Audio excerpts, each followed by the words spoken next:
The American people were silenced for 3 years because of what China has done and because of our federal government colluding to cover up what China released into the globe. So we want American citizens to, yes, have a government put out truthful information. And also the people are the check on the government to say, hey, is that right? Is that accurate?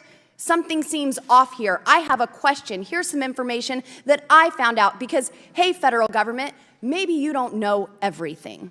That was Bobo the Congress clown going on yet another rant about how the United States is, quote, colluding to cover up what China did, suggesting that COVID was the intentionally and maliciously released bioweapon onto the entire globe. Like, girl, don't be so dramatic.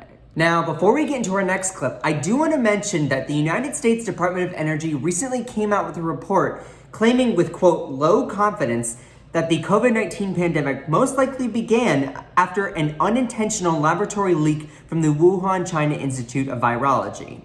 But let me be clear, this does not prove what brown-haired Marjorie Taylor Greene is going on and on about, how COVID was a intentionally released bioweapon. Now, this does bring about some evidence to the laboratory leak theory, which deserves to be investigated. However, I'm way more concerned with where COVID is, not where it began. But deep down in her statement, though, is a huge secret that she kind of somewhat reveals. And a lot of Republicans have this secret too. So stay tuned toward the end of the video for me to reveal that. But let's get into this next clip where she's called out for her BS. Take a look. Mr. Chairman, thank you. Since we brought up COVID, I just want to respond and to remind the majority that COVID did not start under the Biden administration.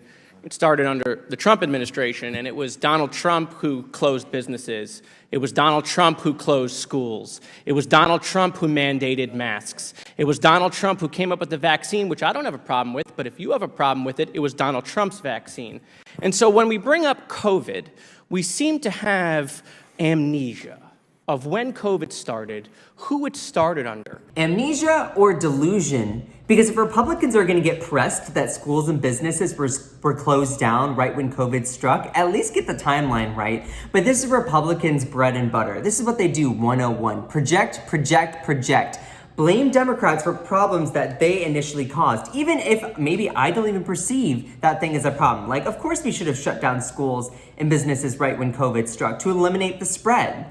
That's the best way to beat the virus, but yet she has a problem with it. But it was Republicans that did it, so don't be going and blaming Democrats. No, ma'am. Democrats deserve plenty of blame. Trust me, if you watch my live streams on TikTok, I call out Democrats. I called out Pete Buttigieg so many times for his butchered response on East Palestine. But let me be clear, I am here to clear the record on what deserves criticism, which compared to what deserves credit, you know? I can't English today.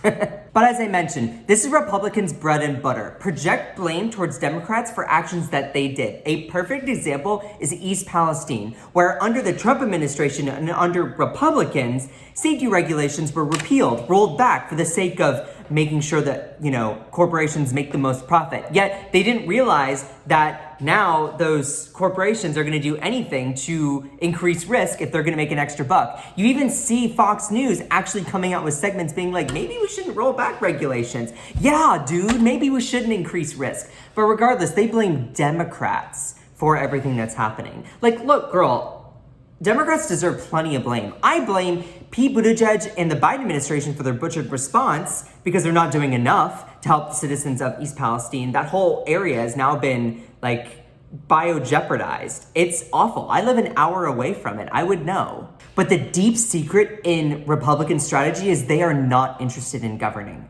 They just do sound bites like this. Lauren Boebert does sound bites like this to rile up her base and fundraise off of sound bites like this. They have no plans to fix the economy. They have no plans to fix healthcare. They have no plans to end homelessness or, you know, fix childhood poverty. No, it's only to create nonsense culture war issues to demonize other groups, typically the most marginalized groups like trans people, black folk, women. It's disgusting. Do something better. Like, all they do is fundraise off of sound bites of nonsense culture war issues that don't economically benefit anyone. They just stir up hate. But yet this is what this is what reporters report on because this is what catches the news. And now we're caught in this endless cycle of reporting on bad faith culture war arguments that don't do anything to help Americans. Again, the big secret is Republicans are not interested in governing. They just constantly manufacture nonsense culture war issues, pick on the most marginalized group like drag queens, trans people, to fundraise and rile up their base to win elections. It's a classic classroom bully. And let's just finish up the segment of Lauren Boebert being called out for her BS. Take a look. Right? You guys don't like Dr. Fauci, but it was Donald Trump who listened to Dr. Fauci. And so at the end of the day, you guys want to complain about things that happened under the last 2 years. You're allowed to have valid complaints, but what I'd love to hear from the majority is the criticism of the Trump administration and Donald Trump and the decisions that were made during that administration, which you guys use as talking points to hit the president of the United States over Joe Biden, but he was not in charge when those decisions were made. Look, Republicans, I don't know why you're still trying to hold on to this like dying flame that is the whole coronavirus pandemic. Like, girl, no one wants to be talking about COVID. But if you're going to, at least get the timeline right. It was Donald Trump that shut down the schools and the businesses. It was Joe Biden who kept them closed. So if you're going to criticize anyone and have valid complaints there, criticize Joe Biden for keeping them closed. But that's not what she's saying here. I just really wish that Democrats also were a stronger opposition party toward calling all of this out instead of just like fear-mongering, trying to get those swing voters. Like, no, you cannot reason with some of these MAGA conservatives. They're only there to emphasize nonsense culture war issues. They're not economically concerned about everything. They just want to own the libs and the woke asexuals on Twitter. It's disgusting. Our country, we should be better than this. I mean, a perfect example of our taxpayer dollars at waste because of the Republican Party is the first thing that they did when they opened up session was passing a resolution to condemn the, quote, horrors of socialism. And even Democrats, dumb Democrats, fell for it and voted for it.